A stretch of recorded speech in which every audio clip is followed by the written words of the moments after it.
حج کے 5 دن ہیں. حج کے کتنے دن ہیں؟ 8 9 10 11 12 ذوالحجہ. 8 ذوالحجہ کو حاجی نے جانا ہوتا ہے مینا, اور وہاں ہم نے 5 نمازیں پڑھنی ہیں. 5 نمازیں پڑھنا وہاں سنت ہے, ظہر, عصر, مغرب, عشاء اور 9 کی فجر. ٹھیک ہے, this is the most crucial and most important day of حج.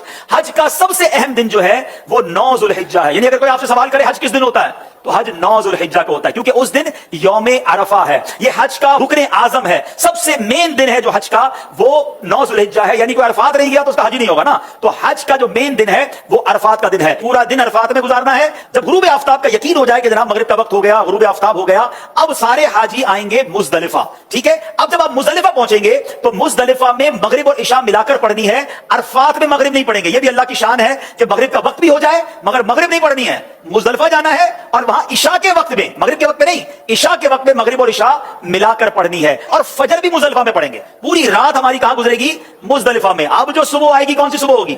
کون سی صبح ہوگی؟ 10 کی. 10 تاریخ کو کیا ہوتا ہے؟ کیا ہوتا ہے؟ ہاں, ساری دنیا بقرہ عید مناتی ہے, مگر خدا کی قسم جو آج عید مناتا ہے نا, میلا کچیلا ہے, بال بکھرے ہوئے ہیں, مطلب نیند بھی نہیں ہوئی ہے, مگر خدا کی قسم وہ جو عید کا مزہ ہے, وہ جو تھکن کا مزہ ہے, وہ جو سرور ہے, وہ دنیا کی کسی اور چیز میں نہیں ہے. اللہ ہمیں ہر سال ایسی عید نصیب فرمائے. اب رات کو کنکریاں ڈھونڈ لینی ہے. اب 10 ذوالحجہ کو 3 کام کرنے, اس کی روٹین یاد کر لیں. 10 ذوالحجہ کا پہلا کام ہوگا شیطان کو کنکری مارنا. پہلا کام کیا ہے؟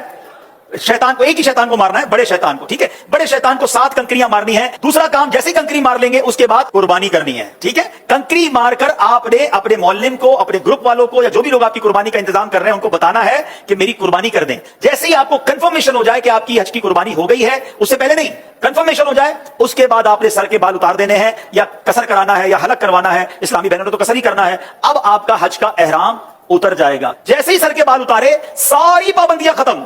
خوشبو لگائیں, سلے ہوئے کپڑے پہنے, آرام کریں, موج کریں. صرف مرد و عورت کی پابندی ابھی باقی ہے, وہ طواف زیارہ کرتے ہوئے وہ بھی ختم ہو جائے گی. تو آپ ریلیکس ہو جائیں. حج از ناٹ دیٹ ڈیفیکلٹ جتنا لوگ اس کو ہوا بنا لیتے ہیں. ایزی ہو جائیں. اب 10 ذوالحجہ کو, اب جب آپ نے سارے کام کر لیے, تو افضل تو یہ ہے کہ 10 تاریخ کو ہی طواف زیارہ کر لیا جائے.